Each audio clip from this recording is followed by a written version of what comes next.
Welcome back to official Akhtar Rahman sir YouTube channel. एक नए video में आपका फिर से बहुत बहुत वेलकम है दोस्तों। परिसर अभ्यास को लेकर ईवीएस पेडागोजी को लेकर सीटेट फरवरी 2026 के लिए फिर से कुछ इंपॉर्टेंट और सिलेक्टेड क्वेश्चन आज की इस वीडियो में हम देखने वाले हैं दोस्तों। आप लोगों को पता है कि जिस प्रकार से 2011 से लेकर 2024 की प्रश्न पत्रिकाओं में प्रश्न पूछे गए हैं, खास कर परिसर अभ्यास को लेकर, ईवीएस पेडागोजी को लेकर, तो दोस्तों उसका टोटली एनालिसिस कर हम ये प्रश्न आपके सामने यहां पर लेकर आए और परीक्षा के दृष्टिकोण से आप लोगों के लिए एक एक क्वेश्चन जो होगा दोस्तों वो बहुत ज़्यादा इंपॉर्टेंट होगा, क्योंकि पेपर एक में जो ईवीएस सब्जेक्ट होता है दोस्तों ये स्कोरिंग सब्जेक्ट होता है और यहां से आप मैक्सिमम स्कोर क्या है अपना कर सकते हो। तो चलिए इस वीडियो के माध्यम से हम यहां पर क्वेश्चन जानेंगे दोस्तों। वीडियो में आगे बढ़ने से पहले चैनल पर नए हो तो चैनल को सब्सक्राइब कीजिए, साथ ही साथ बेल नोटिफिकेशन को ऑन कीजिए ताकि आपको आने वाले वीडियोज़ के नोटिफिकेशन जो है वो आसानी से मिल पाए। और दोस्तों अगर आप हमसे जुड़ना चाहते हो तो डिस्क्रिप्शन में जाकर आपको हमारे टेलीग्राम और व्हाट्सअप चैनल को ज्वाइन कर लेना है, जहां से आपको तमाम अपडेट वक्त वक्त पर देखने के लिए मिलेंगी। साथ ही साथ अगर आप हमारे चैनल की मेंबरशिप हासिल करना चाहते हो तो सिंपली ज्वाइन बटन को ज्वाइन कर क्या है दोस्तों आप हमारे चैनल की मेंबरशिप हासिल कर सकते हैं। वीडियो को प्लीज लाइक करेंगे, चैनल पे नए हो दोस्तों तो चैनल को सब्सक्राइब करेंगे। बढ़ते हैं पहले प्रश्न की तरफ। देखिए प्रश्न नंबर 1 पूछा गया है और पहला ही प्रश्न जो है दोस्तों वो पेडागोजी को लेकर यहां पर पूछा गया है कि पर्यावरण अध्ययन में संकल्पनाओं और मुद्दों को विज्ञान और सामाजिक विज्ञान विषय के रूप में नहीं रखा गया, क्योंकि इस प्रकार का प्रश्न यहां पर आपको दिया गया है। 4 विकल्प आपको दिए गए हैं। यह पाठ्यक्रम के भार को कम करने के लिए, सीबीएसई के द्वारा पर्यावरण अध्ययन को पाठ्यक्रम को इसी प्रकार से निर्धारित किया गया है, इस आयु वर्ग के बच्चे अपने परिवेश को समग्र रूप में देखते हैं, या फिर यह शिक्षण अधिगम की एक अच्छी युक्ति है। इस प्रकार आपको क्या है यहां पर 4 ऑप्शन दिए गए हैं। प्रश्न क्या पूछा गया है? प्रश्न आप समझेंगे कि पर्यावरण अध्ययन में संकल्पनाओं और मुद्दों को विज्ञान और सामाजिक विज्ञान मतलब साइंस और सोशल साइंस विषय के रूप में नहीं रखा गया। इसका कारण क्या है दोस्तों कि इस आयु में या इस आयु वर्ग के बच्चे अपने परिवेश को समग्र रूप से देखते हैं। तो आपका जो यहां पर सी वाला विकल्प रहेगा दोस्तों वो क्या रहेगा? बिल्कुल सही रहेगा, ऑप्शन सी होगा आपका बिल्कुल यहां पर सटीक आंसर। चलिए दूसरा प्रश्न दोस्तों कंटेंट बेस्ड क्वेश्चन यहां पर पूछा गया है दोस्तों। आपको पूछा गया है कि निम्नलिखित राज्यों को या निम्नलिखित राज्य के समूहों में से किस एक समूह के समुद्र तट अरब सागर पर है। तो देखिए यहां पर आपको दोस्तों कुछ राज्य के नाम दिए गए हैं और आपको बताना है कि अरब सागर में कौन से राज्य के समूह तट पर राज्य है। यहां पर इस प्रकार का प्रश्न पूछा गया है। तो देखिए यहां पर सिंपल सी बात है दोस्तों, गुजरात होता है, सभी को पता होना चाहिए। तो यहां पर कर्नाटक, केरल और गुजरात वाला विकल्प जो रहेगा वो सही रहेगा। मतलब आपका जो पर्याय यहां पर दिया गया है दोस्तों, हम बात करेंगे यहां पर जो आपका सेकंड ऑप्शन दिया गया है वो बिल्कुल यहां पर क्या है सही होने वाला है। अगला प्रश्न, प्रश्न नंबर 3। अब देखिए प्रश्न नंबर 3 पूछा गया है कि यहां पर प्रश्न बनता है कि आदिवासी हजारों साल पहले कांसे यानी ब्रांज की चीजें बनाते आए हैं, आज भी हमारे घरों में कांसे का उपयोग होता है। कांसे के विषय में निम्नलिखित में से सबसे सही कथन है। देखिए दोस्तों प्रश्न छोटा था लेकिन उसको बड़ा कर आपके सामने रखाया गया है। यहां आदिवासियों की जरूरत नहीं थी, यहां पर किसी चीज की जरूरत नहीं थी। प्रश्न इनको यह पूछना है कि कांसे के विषय में निम्नलिखित में से सबसे सही कथन कौन सा है। तो देखिए दोस्तों आपको यहां पर 4 विकल्प दिए गए हैं, 4 अलग अलग विकल्प आपको बताए गए हैं। और अगर आप बात करोगे सबसे सही कथन की तो यह तांबे, कॉपर और टीन का मिश्रण है। मतलब आपका जो फर्स्ट विकल्प रहेगा दोस्तों वो क्या रहेगा यहां पर सही रहेगा। ऑप्शन 1 आपका बिल्कुल यहां पर सटीक आंसर क्या है होने वाला है। चलिए अगले प्रश्न की तरफ बढ़ते हैं दोस्तों। प्रश्न नंबर 4। अब देखिए प्रश्न नंबर 4 आपकी स्क्रीन पर इस प्रकार पूछा गया है। यहां पर स्टेटमेंट टाइप वाला क्वेश्चन होने वाला है दोस्तों, क्योंकि ईवीएस पेडागोजी में आपको स्टेटमेंट को लेकर भी बहुत ज्यादा प्रश्न पूछे जाएंगे। आप देख सकते हैं यहां पर जिस प्रकार विकल्प भी दिए गए हैं। तो देखिए दोस्तों आपको बताना है कि कितने विकल्प यहां पर जो है वो सही दिए गए हैं। प्रश्न बनता है कि पर्यावरण अध्ययन में चित्र पढ़ाना एक महत्वपूर्ण क्रियाकलाप है। निम्नलिखित में से कौन सा संकेत बच्चों में आकलन चित्र पढ़ने के द्वारा हो सकता है। अब आपको बताना है दोस्तों सही विकल्प यहां पर क्या होने वाला है। तो देखिए यहां पर क्या होता है दोस्तों, अवलोकन और अभिलेखन होता है, बिल्कुल अभिव्यक्ति भी होती है और विश्लेषण भी होता है। सिर्फ प्रयोग करना यहां पर नहीं होगा। मतलब आपका जो सी वाला ऑप्शन दोस्तों वो क्या रहेगा, मतलब आपका जो यहां पर ए बी सी जो विकल्प है वो सही दिया गया है। तो देखिए यहां पर आपका ए बी सी मतलब आपका सी वाला विकल्प यहां पर क्या है दोस्तों सही रहने वाला है। चलिए अगला प्रश्न पूछा गया है दोस्तों, फिर से एक बार जो है पर्यावरण अध्ययन को लेकर, ईवीएस पेडागोजी को लेकर प्रश्न पूछा गया है। प्रश्न इस प्रकार है कि निम्नलिखित में से कौन पर्यावरण अध्ययन का उद्देश्य नहीं है। अब देखिए यहां पर आपको प्रश्न क्या पूछा जा रहा है कि पर्यावरण अध्ययन का उद्देश्य नहीं है। आपको विकल्प दिए गए दोस्तों, तो देखिए बच्चों को पाठ्य पुस्तक की परिभाषाएं प्रदान करने के लिए प्रोत्साहित करना, तो देखिए पाठ्य पुस्तक की परिभाषाएं प्रदान करने के लिए प्रोत्साहित करना दोस्तों गलत हो जाएगा। बच्चों की जिज्ञासा और सृजनात्मकता का पोषण करना सही है। परिवेशीय मुद्दों पर जागरूकता का विकास करना सही होगा। बच्चों को स्वयं अपने हाथ से कार्य करने और खोजने की क्रियाकलापों से जोड़ना सही होगा। तो आपका पहला विकल्प यहां पर क्या रहेगा दोस्तों, बिल्कुल सही रहेगा। आपका जो पहला विकल्प है वो यहां पर सही होगा। चलिए बढ़ते हैं अगले प्रश्न की तरफ। फिर से एक बहुत अच्छा और बड़ा प्यारा प्रश्न आपके सामने यहां पर रखा गया कि निम्नलिखित में से कौन सी ग्रीन हाउस गैस है, मतलब आपको बताना है दोस्तों कि इसमें से ग्रीन हाउस गैस कौन सी है। तो देखिए बिल्कुल आसान क्वेश्चन है। अगर आप कहेंगे दोस्तों तो कार्बन डाइऑक्साइड क्या हो जाती है, ग्रीन हाउस गैस हो जाती है। मीथेन क्या होगा दोस्तों, आपका ग्रीन हाउस गैस होगा। और जल वाष्प यानी जल वाष्प ये भी आपका ग्रीन हाउस गैस होगा दोस्तों। तो उपयुक्त सभी क्या रहेगा हमारा यहां पर बिल्कुल सही विकल्प रहेगा दोस्तों। ऑप्शन डी जो होगा हमारा वो बिल्कुल यहां पर क्या है, परफेक्ट आंसर होने वाला है। चलिए अगले प्रश्न की तरफ बनते हैं। प्रश्न इस प्रकार पूछा गया कि भारत में किस क्षेत्र में स्थानांतरित खेती करने का रिवाज है। अब देखिए दोस्तों भारत में स्थानांतरित खेती कहां पर की जाती है, इस प्रकार का प्रश्न आपको पूछा गया है। और इन प्रश्नों को लेकर हमको दोस्तों थोड़ा बहुत नॉलेज होना चाहिए, क्योंकि इस प्रकार के प्रश्न जो होते हैं दोस्तों वो आपको पता होना चाहिए, तभी आप इसका आंसर जो है सही लगा पाओगे। तुक्के लगाने से यहां पर काम नहीं चलेगा। तो देखिए उत्तर और पूर्व क्षेत्र में जो है दोस्तों स्थानांतरित खेती जो है की जाती है। मतलब आपका जो डी वाला ऑप्शन रहेगा यहां पर वो क्या रहेगा दोस्तों, बिल्कुल सही रहेगा। आपका जो डी ऑप्शन होगा वो बिल्कुल यहां पर क्या है, परफेक्ट होने वाला है। चलिए अगले प्रश्न की तरफ बढ़ते हैं। यहां पर प्रश्न पूछा गया कि भारत में ठंडे रेगिस्तान मानसून से प्रभावित क्यों नहीं होते, इस प्रकार का प्रश्न है। बड़ा अच्छा प्रश्न यहां पर पूछा गया दोस्तों कि भारत में जो ठंडे रेगिस्तान है वो मानसून से प्रभावित क्यों नहीं होते हैं। आपको यहां पर क्या है, 4 विकल्प दिए गए दोस्तों। और अगर आप सही जवाब की बात करेंगे तो आपको बताना होगा कि यहां पर ठंडे रेगिस्तान हिमालय की रुष्टि छाया में होते हैं, इसलिए जो दोस्तों मानसून से प्रभावित नहीं होते हैं। इसके बारे में हम थोड़ा सा विश्लेषण भी आपको यहां पर दिखाना चाहेंगे कि भारत के ठंडे रेगिस्तान हिमालय पर्वत के ऊंचे क्षेत्र पर स्थित है। यह क्षेत्र भारतीय मानसून से प्रभावित नहीं होता, क्योंकि यह क्षेत्र हिमालय के रुष्टि छाया क्षेत्र में स्थित होते हैं। तो इस प्रकार क्या है, हमारा यहां पर सही विकल्प रहेगा दोस्तों ऑप्शन ए। चलिए अगला प्रश्न पूछा गया कि ताजमहल के पीले होने के लिए निम्नलिखित में से कौन सा जिम्मेदार है। अब आपको बताना है दोस्तों कि ताजमहल पीला क्यों हो रहा है। आपको विकल्प दिए गए हैं सल्फर डाइऑक्साइड की वजह से, सल्फर की वजह से, क्लोरीन की वजह से, या फिर नाइट्रोजन डाइऑक्साइड की वजह से। तो देखिए दोस्तों यहां पर ताजमहल के पीले होने का जो एकमेव कारण है वो होता है सल्फर डाइऑक्साइड। मतलब आपका जो ऑप्शन 1 दिया गया है वो यहां पर क्या रहेगा दोस्तों, बिल्कुल सही जवाब रहेगा। ऑप्शन जो 1 दिया गया है वो बिल्कुल यहां पर क्या है, सटीक आंसर होगा, क्योंकि सल्फर डाइऑक्साइड पानी के साथ मिलकर एसिड बनाता है जो सफेद संगमरमर को पीला कर देता है। चलिए आगे बढ़ते हैं अगले प्रश्न की तरफ। प्रश्न नंबर 10वां प्रश्न पूछा गया है कि एक ऐसी वस्तु जिसमें से कोई प्रकाश किरण गुजर नहीं सकती क्या कहलाती है। अब देखिए दोस्तों ऐसी वस्तु जिसमें से कोई प्रकाश ना कोई किरण गुजर सकती है उसको हम क्या कहते हैं।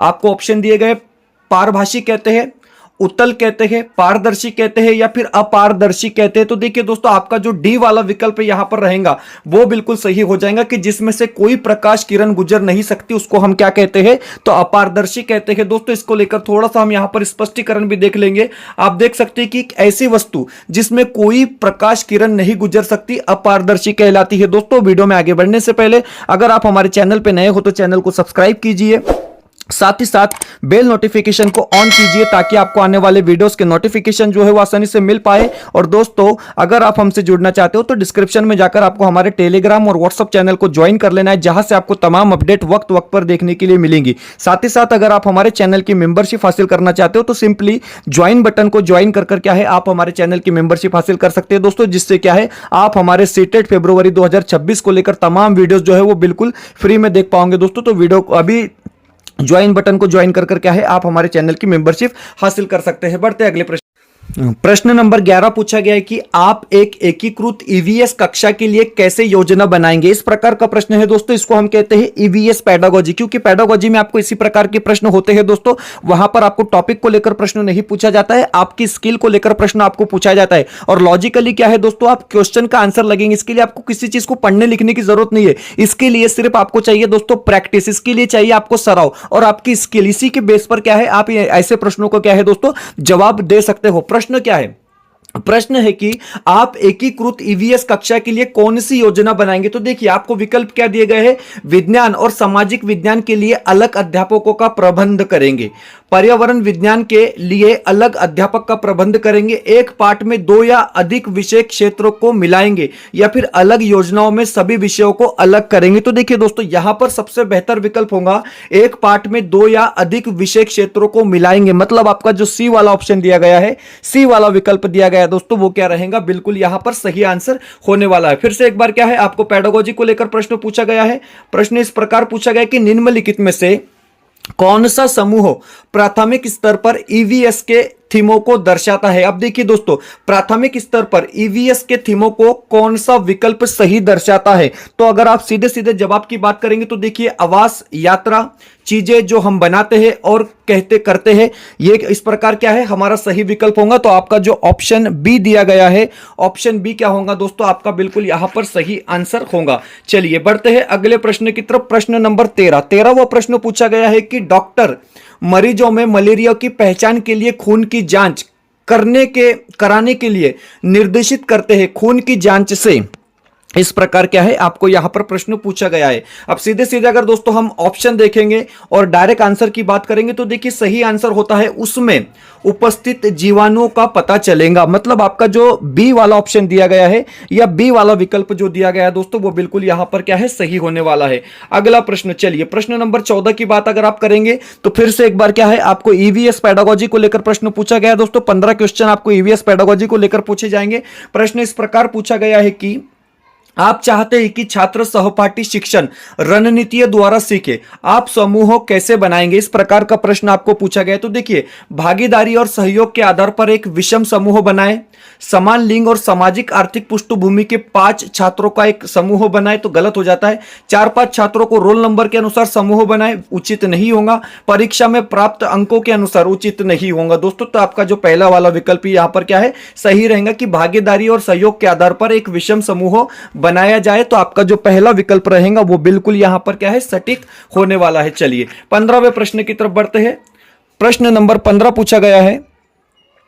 देखिए क्वेश्चन नंबर 15 यहां पर क्या पूछा गया है, एक ईवीएस शिक्षिका ने अपने छात्रों को जानवरों के बारे में पढ़ाया और उन्हें निम्नलिखित कार्य करने के लिए कहा, इस प्रकार प्रश्न पूछा गया है। फिर से एक बार क्या है ईवीएस पेडागोजी को लेकर प्रश्न आपसे पूछा गया है। 4 विकल्प आपके पास है, सही विकल्प का आपको क्या है यहां पर चयन करना है। तो देखिए ईवीएस शिक्षिका ने अपने छात्रों को जानवरों के बारे में पढ़ाया और उन्हें निम्नलिखित कार्य करने के लिए कहा। तो देखिए आसपास के विभिन्न जानवरों के नाम लिखना, विभिन्न जानवरों की गतिविधियों का अवलोकन करो, अवलोकन के आधार पर जानवरों को श्रेणी में वर्गीकृत करो, तो या फिर जानवरों को परिभाषित करो। तो देखिए सही विकल्प की बात आप करोगे तो विभिन्न जानवरों की गतिविधियों का अवलोकन करना यहां पर क्या रहेगा दोस्तों सही विकल्प रहेगा, मतलब आपका जो पर्याय बी दिया गया है वो बिल्कुल यहां पर क्या है परफेक्ट आंसर होने वाला है दोस्तों। उसके पहले अगला प्रश्न देखने से पहले हम यहां पर आपको बताएंगे दोस्तों कि यहां पर आपको सीटेट फरवरी 2026 के लिए नोट्स अवेलेबल करवा कर दिए जा रहे दोस्तों, पीडीएफ नोट्स पेपर 1 और पेपर 2 के लिए। सबसे पहली बात तो ये दोस्तों 50% ऑफ हम आपको यहां पर दे रहे हैं, मतलब 999 के जो नोट्स होते हैं पेपर 1 के लिए वो सिर्फ और सिर्फ आपको 499 रुपए में यहां पर दिए जा रहे हैं दोस्तों। साथ ही साथ पेपर 2 के लिए 999 के जो नोट्स होते हैं वो भी आपको 499 रुपए में यहां पर दिए जा रहे हैं। और अगर आप दोनों पेपर देना चाहते हो दोस्तों या दोनों पेपर की नोट्स अगर आप लेना चाहते हो तो सिर्फ और सिर्फ 599 रुपए में आपको दोनों पेपर के नोट्स यहां पर अवेलेबल करवा कर दिए जा रहे हैं। आप देखिए अवेलेबल सब्जेक्ट कौन से है, तो इसमें आपको मराठी भाषा पेडागोजी पहला सब्जेक्ट मिलेगा दोस्तों, मराठी भाषा पेडागोजी। मराठी आपकी फर्स्ट लैंग्वेज हो या सेकंड लैंग्वेज हो कोई फर्क नहीं पड़ता है दोस्तों। उसके बाद हिंदी भाषा पेडागोजी, उसके बाद आपको बाल मानस शास्त्र व अध्यापन शास्त्र मतलब सीडीपी, उसके बाद आपको ईवीएस पेडागोजी। ये 4 विषय जो है दोस्तों आपको 499 रुपए में यहां पर दिए जा रहे हैं। और पेपर 2 के लिए जो अवेलेबल सब्जेक्ट है मराठी, हिंदी, सीडीपी और सोशल साइंस मतलब एसएसटी पेडागोजी, ये भी क्या है आपको 499 रुपए में यहां पर क्या है दोस्तों दिए जा रहे हैं। और दोनों पेपर के लिए 599 रुपए हमने कीमत रखी है दोस्तों, क्योंकि इतना सस्ता और अच्छा नोट्स आपको एनसीईआरटी के सिलेबस के हिसाब से कहीं पर भी नहीं मिलेगा दोस्तों। साथ ही साथ हमारे जो लेक्चर्स है, हमारे जो लाइव प्लस रिकॉर्डेड वीडियो है, ये बिल्कुल आपको फ्री में देखने के लिए मिलेंगे दोस्तों। सिर्फ और सिर्फ आपको क्या है, ये नोट्स यहां पर पेड हासिल करना है। स्क्रीन पर एक व्हाट्सअप नंबर दिया गया है, इस नंबर पर कॉन्टेक्ट कर इस नंबर पर व्हाट्सअप कर अभी क्या है आप इसको परचेस कर सकते हैं दोस्तों, क्योंकि लिमिटेड ये ऑफर होने वाला है और 499 रुपए में आपको नोट्स यहां पर दिए जा रहे हैं। सभी सब्जेक्ट के अलग अलग नोट्स आपको यहां पर क्या है दोस्तों प्रोवाइड करके दिए जा सकते हैं, और आप चाहे तो इसको जेरॉक्स कर सकते हैं दोस्तों, या आप अपने लैपटॉप कंप्यूटर में भी इसको पढ़ सकते हैं, क्योंकि एनसीईआरटी के सिलेबस से लगभग हमने सारा का सारा सिलेबस यहां पर क्या है दोस्तों कवर कर रखा है। चलिए बढ़ते हैं अगले प्रश्न की तरफ। प्रश्न नंबर 16 देखिए, क्वेश्चन नंबर 16। प्रश्न नंबर 16 पूछा गया है कि यहां पर अगर आप देखेंगे दोस्तों, फिर से एक बार ईवीएस पेडागोजी को लेकर प्रश्न पूछा गया है कि निम्नलिखित में से कौन सा विकल्प कक्षा 1 से 5 तक ईवीएस पढ़ाने का एक मुख्य उद्देश्य है। बड़ा अच्छा प्रश्न है दोस्तों, परीक्षा में रिपीट होगा, डेफिनेटली रिपीट होगा कि कक्षा 1 से 5 तक ईवीएस पढ़ाने का एक मुख्य उद्देश्य क्या है। इस प्रकार का प्रश्न आपको पूछा गया है। तो देखिए यहां पर आपको विकल्प दिए गए हैं, शिक्षार्थियों को कक्षा के अधिगम को स्कूल के बाहर के जीवन से जोड़ने में मदद करेगा। डेफिनेटली तो हमारा पहला ही विकल्प यहां पर क्या है, सही हो गया दोस्तों। बाकी के विकल्प देखने की आवश्यकता भी हमको अब यहां पर नहीं रही है। चलिए आगे बढ़ते हैं अगले प्रश्न की तरफ। प्रश्न नंबर यहां पर आपको 17 पूछा गया है। आप देख सकते हैं कि गोलकोंडा किला किसने बनाया था। बड़ा अच्छा प्रश्न है दोस्तों कि गोलकोंडा किला किसने बनाया था। आपको यहां पर 4 विकल्प दिए गए हैं, चालुक्य राज्यवंश, काकतीय राज्यवंश, पल्लव राज्यवंश या फिर चोल राज्यवंश। तो देखिए गोलकोंडा किला दोस्तों किसने बनाया था, तो काकतीय राज्यवंश, मतलब आपका बी विकल्प यहां पर क्या रहेगा, बिल्कुल सही रहेगा। ऑप्शन बी जो होगा दोस्तों वो बिल्कुल आपका यहां पर क्या है, परफेक्ट आंसर होने वाला है। इस स्पष्टीकरण दिया गया है कि गोलकोंडा किला का निर्माण 13वीं शताब्दी में काकतीय राजवंश के शासकों ने करवाया था। उन्होंने पश्चिमी क्षेत्रों की रक्षा के लिए किले का निर्माण किया था। किले का निर्माण एक ग्रेनाइट पहाड़ी के ऊपर हुआ है, यह गोल आकार का पहाड़ी है। इस प्रकार क्या है, आप यहां पर स्पष्टीकरण भी देख सकते हैं। 18वां प्रश्न पूछा गया कि निम्नलिखित में से कौन सी आदिश राशि है। अब देखिए दोस्तों आदिश राशि कौन सी है, इस प्रकार का प्रश्न आपको पूछा गया है। गुरुत्वाकर्षण, संवेग, भार या फिर द्रव्यमान। तो देखिए दोस्तों यहां पर आपको 4 विकल्प दिए गए हैं और आदिश राशि क्या है, तो द्रव्यमान है। मतलब आपका जो 4th वाला विकल्प रहेगा दोस्तों वो क्या रहेगा, बिल्कुल यहां पर सटीक ऑप्शन रहने वाला है, क्योंकि द्रव्यमान एक आदिश राशि है। चूंकि द्रव्यमान नहीं बदलता इसलिए द्रव्यमान पर गुरुत्वाकर्षण बल का प्रभाव नहीं पड़ता। इस प्रकार क्या है, स्पष्टीकरण भी यहां पर साफ साफ तौर पर दिया गया है। प्रश्न पूछा गया है कि 15 ग्राम मिलीलीटर घनत्व और 3 मिलीलीटर आयतन वाले किसी वस्तु का द्रव्यमान क्या होगा। तो देखिए दोस्तों 15 गुणिले 3 मतलब ऑप्शन आपका आ जाएगा यहां पर 45, मतलब आपका 45 यहां पर क्या रहेगा, सही विकल्प रहेगा। इसका सूत्र दोस्तों आप लिख लेंगे, याद कर लेंगे, क्योंकि सूत्र आपको याद रखना बड़ा जरूरी है। 2-3 बार प्रश्न पूछा जा चुका है। सूत्र इस प्रकार है, द्रव्यमान इक्वल घनत्व इंटू आयतन, मतलब 15 गुणिले 3 टोटल कितना होता है दोस्तों, 45 ग्राम। तो ये सूत्र आप क्या है लिखकर अपने पास रख लेंगे, परीक्षा में आपको बहुत ज्यादा उपयोगी पड़ने वाला है। प्रश्न पूछा गया है कि महिलाओं पुरुषों की तुलना में कमजोर है, यह एक डैश डैश है। तो देखिए दोस्तों इस प्रकार के प्रश्न आपको ईवीएस पेडागोजी में, एसएसटी पेडागोजी में, बाल मानस शास्त्र में सभी तरफ क्या है देखने के लिए मिलेंगे। प्रश्न क्या पूछा गया कि महिलाएं पुरुषों की तुलना में कमजोर है। तो यह क्या होता है दोस्तों, जेंडर रूढ़िवादिता होता है, मतलब आपका रूढ़िबंध धारणा इसको हम कह सकते हैं। तो आपका जो यहां पर बी विकल्प दिया गया है वो बिल्कुल यहां पर क्या है दोस्तों सही होने वाला है। इस प्रकार जो है हमने आज 20 प्रश्न देखे हैं जो परीक्षा के दृष्टिकोण से आप लोगों के लिए बहुत ज्यादा इंपॉर्टेंट होंगे दोस्तों। और पेपर 1 के हमारे जितने भी क्वेश्चन सेट है वो रेडी हो चुके हैं दोस्तों। सिर्फ 499 रुपए में आप 50 प्रश्न पत्रिका यहां पर विथ आंसर हासिल कर सकते हो। स्क्रीन पर कांटेक्ट नंबर दिया गया है दोस्तों और पूरी डिटेल दी गई है। जिस प्रकार के सब्जेक्ट है, मराठी भाषा पेडागोजी के 10 क्वेश्चन सेट, हिंदी भाषा पेडागोजी के 10 क्वेश्चन सेट, बाल मानस शास्त्र मतलब सीडीपी के 10 क्वेश्चन सेट, परिसर अभ्यास के 10 क्वेश्चन सेट और गणित विषय के 10 question set, total 50 question set आपको यहां पर 499 रुपए में दिए जा रहे दोस्तों। मतलब 10 रुपए का एक क्वेश्चन सेट आपको यहां पर पड़ रहा है, बिल्कुल बाकायदा टाइप कर आपके लिए ये दोस्तों बनाया गया है। स्क्रीन पर एक व्हाट्सएप नंबर दिया गया है, इस नंबर पर व्हाट्सएप कर अभी आप क्या है इसको परचेस कर सकते हैं दोस्तों। आपकी परीक्षा की प्रैक्टिस के लिए बहुत ज्यादा इंपॉर्टेंट है, क्योंकि इसी प्रकार के प्रश्न क्या है आपको परीक्षा में देखने के लिए मिलेंगे दोस्तों। वीडियो को ज्यादा से ज्यादा लाइक कीजिए, ज्यादा से ज्यादा शेयर कीजिए दोस्तों। चैनल पे नए हो तो चैनल को सब्सक्राइब कीजिए। मिलते हैं नए वीडियो में बेहतर अपडेट के साथ।